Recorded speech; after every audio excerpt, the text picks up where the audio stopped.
மயில்சாமி மகன் தான் நீங்க? நான் தான் மயில்சாமி. உங்க பொண்ணு உசுருக்கு பாதுகாப்பு வேணும்னு சொல்லி உங்க மேல கம்ப்ளைண்ட் கொடுத்துருக்கு. உசுருக்கு பாதுகாப்பு வேணும்னா ஏன் தங்கம்? என் உசுரே நீ தானடி தங்கம். என்ன பொழுதாட்டும் சரியா படிக்கலன்னு 4 வார்த்தை திட்டி போட்டேன். அதுக்கு வேண்டியா போலீஸ் ஸ்டேஷன் வந்து உச்சிக்கிறேன். நீ எதா இருந்தாலும் வீட்டுல போய் பேசிக்கலாம். நேத்து வரலும் தான் உங்க பொண்ணு, இன்னைக்கு என் பொண்டாட்டி. பொண்டாட்டி பல பேர் அவர் மேல கைய வச்சா தேவையெல்லாம் பிரச்சனை பண்ணக்கூடாது. அவங்க 2 பேரும் மேஜர் ரிஜிஸ்டர் மேரேஜ் பண்ணிட்டாங்க. இந்த மேரேஜ் சர்டிபிகேட் பாத்துக்கோ. மேரேஜ் சர்டிபிகேட்டா? கண்ணாலமாய் போச்சா கண்ணு உனக்கு? உனக்கு கல்யாணமாய் போச்சுன்னு இந்த காயத்துல எழுதி இருக்குதா? உமா மாசமா இருந்த போது குழந்தை பிறக்கிறது கிரிட்டிக்கல்னு நாங்க கையெழுத்து போட்டாட்ட பிள்ளைய ஆபரேஷன் பண்றோம்னாங்க. அப்பெல்லாம் தேவைப்பட்டது கொப்பம் கையெழுத்து. உன்னை பள்ளிக்கூடத்துல சேர்த்து போது கொப்பம் கையெழுத்து தேவைப்பட்டது. ப்ரோக்ரஸ் ரிப்போர்ட்ல கையெழுத்து போறதுக்கு கொப்பம் தேவைப்பட்டேன். இன்னைக்கு உடைய காலேஜ்ல ஒன்று போய் சேர்த்திருக்கு கொப்பம் கையெழுத்து தேவைப்பட்டது.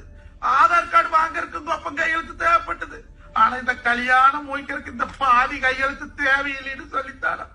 கண்ட கண்ட தேசபகம் தெல்லவாரி ஆதாரமே இல்லாத நாய்களை கூட்டிட்டு வந்து கையெழுத்து போட்டு கல்யாணம் பண்ணினியா? இதுக்கு தந்த பாவியுனை பெத்தனா? நம்ம 17 தலைமுறையில நம்ம புள்ளதான் காலேஜ் போய் படிக்கிறான். அவ கலெக்டர் ஆகுவான்னு நினைச்சனே. இப்படி கல்யாணத்தை பண்ணிட்டு வந்து நின்னு தொலையடி. ஆனா அம்மனி அவன் மூஞ்சி பாருடி. வங்கோட கைக்கு வாடீஸ் அடிச்ச மாதிரி ஒரு முகரை. அவன் மண்டை புடிச்சுதா மசுறு புடிச்சுதா எதை புடிச்சுடி இவன் கூட வந்த?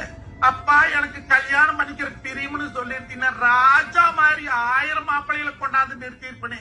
கல்யாணம் மூஞ்சி 7 வருஷம் குளத்தில கொம்மாளுக்கு ஊரலகம் பூரா மலடி மலடின்னு பேசுறாங்கன்னு சொல்லி அந்த ஆத்தா கோயில போய் மடியேந்தி கையேந்தி மடிப்பிச்சு எடுத்து மாவிளக்கு போட்டு அங்க பிரசனம் பண்ணி அம்மனி வந்து பிறந்த. என் குலதெய்வமே எனக்கு வந்து பிறந்திருக்குன்னு சொல்லி தரடி உனக்கு செல்வனாயின்னு பேர் வச்சேன். பாவி என்னை பெத்த தாய் தப்ப காலில் கூட நான் விழுந்ததில்லை. உடைய என்ற தாயால் எடுத்து விட்டுற ஆள் விழுந்து கேட்கிற மகராஜி நீ வீட்டுக்கு வந்துடி போலாம்.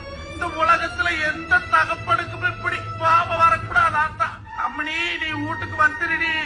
என்னை அழுகு வச்சுட்டு போவாதடி என்ற உசுரே போயிருடி தக்கா. நீ இல்லைன்னா என்ற பொழச்ச பொழப்பு என்னடியாவு? ஆத்தா மகராஜி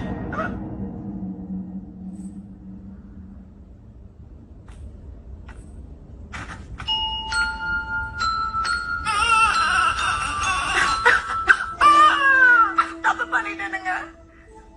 காதல் பெருசா தெரிஞ்ச எனக்கு எங்க அப்பா பெருசா தெரியல. அவன் என்ன காதலிச்சதே என் உடம்புக்கும் காசுக்கும் தான். என் துரத்தி விட்டப்பதாங்க தெரிஞ்சது. என் மேல உசிரே வச்சிருந்த என் அப்பாவை நானே கொண்டுட்டேன். இப்படி ஒவ்வொரு பொண்ணும் தப்பு பண்ணி தான் திருந்துவீங்கன்னா ஊருக்கு எத்தனை அம்மா அப்பாதாமா சாகுறது.